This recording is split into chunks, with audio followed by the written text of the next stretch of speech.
上次做的茄子包子，家人没吃够，今天再来做一期。做茄子包子到底要不要洒水呢？我给大家分享2种做法，一起来看看它们的做法和区别吧。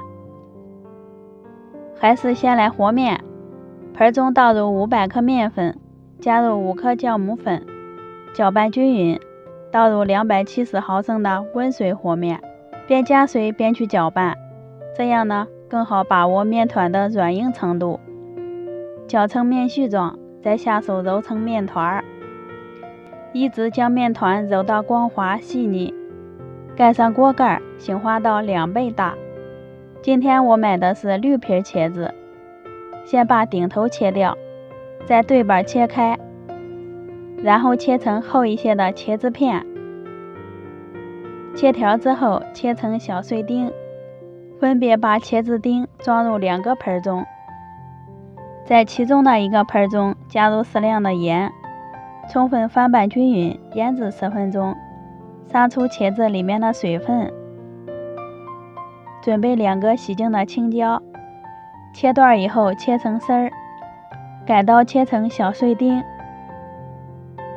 我又切了1个红辣椒，都装入盘中备用。茄子丁也腌好了，把里面的水分挤出来。分别在2个盆中倒入切碎的粉条，青红辣椒各倒1半，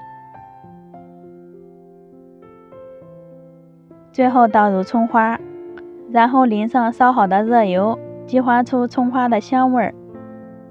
分别在里面加入盐、鸡精、胡椒粉、难得调味品2勺生抽、1勺蚝油，最后淋一些香油。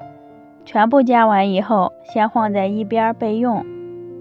面团也发好了，里面都是小气泡，放在面板上，给面团多揉一会儿，排净里面的空气。这样做也有助于生胚2次醒化。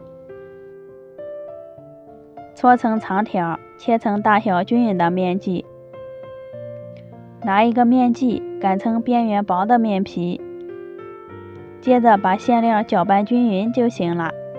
包的时候再拌馅儿，就不容易出水了。面皮擀得薄，可以多放一些馅料。这个是没有撒过水的茄子馅儿，把口给它捏严实就行了。这个是撒过水的馅料，同样的给它包起来。为了方便区分，这个就不收口了。摆到蒸笼里面，2种馅料我做了2层，盖上盖子，2次醒化15分钟。醒好的生胚变得胖乎乎的就可以了。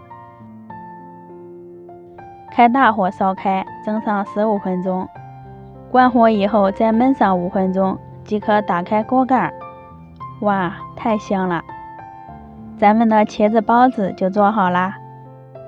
看一下特别的暄软，掰开看一下馅料，这个是撒过水的，